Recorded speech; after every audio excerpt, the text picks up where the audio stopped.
আমাদের আজকের আলোচনা হলো কোরবানি সম্পর্কে। কি সম্পর্কে? কোরবানি সম্পর্কে। জোরে বলেন। কোরবানি সম্পর্কে। কোরবানি সম্পর্কে আমাদের আজকের আলোচনা, তাই তো? জি। এখন কোরবানি করতে হলে হালাল উপার্জনের টাকার দরকার। হালাল খাঁটি টাকা, ঘাম ঝরানো টাকা দিয়ে কোরবানি করতে হবে। এই সম্পর্কে আমাদের আজকে আলোচনা। তাহলে তোমার নাম কি? আবু সিয়াম, আবু সিয়াম। তোমার আব্বুর নাম? মোহাম্মদ শরীফুল ইসলাম, মোহাম্মদ শরীফুল ইসলাম। আচ্ছা, আমরা পরিচয় করে নেই ভালোভাবে। তোমার নাম কি? নাহিদুল ইসলাম, নাহিদুল ইসলাম। তোমার আব্বুর নাম? নিয়ামত ইসলাম। নিয়ামত ইসলাম। তোমার নাম কি? আমার নাম আল হাসমাতুব্বার, আল হাজমাতুব্বার। তোমার আব্বুর নাম কি? কালামাতুব্বার, কালাম মাতুব্বার। আচ্ছা, তোমার নাম? তামিম, মোল্লা, তামিন। মোল্লা, তারপরে মোল্লা। এরপর তোমার আব্বুর নাম? অমর, মরমুল। ওমর। তারপর ওমর মোল্লা। আচ্ছা, মাশাআল্লাহ।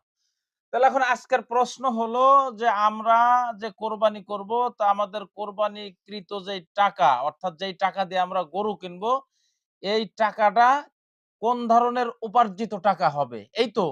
জি, হ্যাঁ? জি, জি।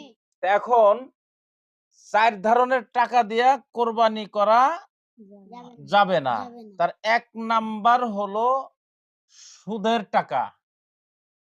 টাকা লাগায় যে টাকা আনে, হ্যাঁ, ব্যাজের টাকা, চক্রবর্তী সুদ। আছে না নাই?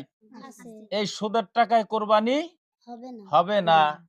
এরপরে দেখা গেল যে সমাজে সেই নেতা-খেতা, এত উঁচে নেতা, ৮ বার গেলে আছাড় খায় ৩ টা।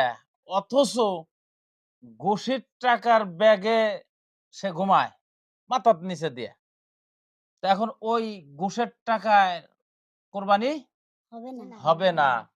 আরেকটা হলো বর্তমানে কিছু আছে এই বিভিন্ন জায়গা ঘুরে ফিরে, অর্থাৎ বেকার কোম্পানির ম্যানেজার। ওই যে নেশাখোর, গাঁজা, মদ, হেরোইন, ভান, আফিন, বাবা, ইয়াবা এইগুলি খেয়ে বেড়ায় আর ছিনতাই করে রাস্তায়। আছে না নাই? আছে। এই ছিনতাইকৃত টাকা দিয়া কোরবানি করা যাবে না। যাবে না। আরেকটা হলো মানুষ ঠগানো টাকা। আছে না নাই? আছে। মানুষকে মানুষ ঠগায় দেয়, এরকম আছে না? আছে। এই ঠগবাজির টাকা দিয়া কোরবানি করা যাবে না। যাবে না। এই ৪ প্রকারের টাকা দিয়া আপাতত, আরো অনেক আছে, কিন্তু আপাতত এই ৪ পদের টাকা দিয়া কোরবানি করা যাবে না। জায়েজ হবে না।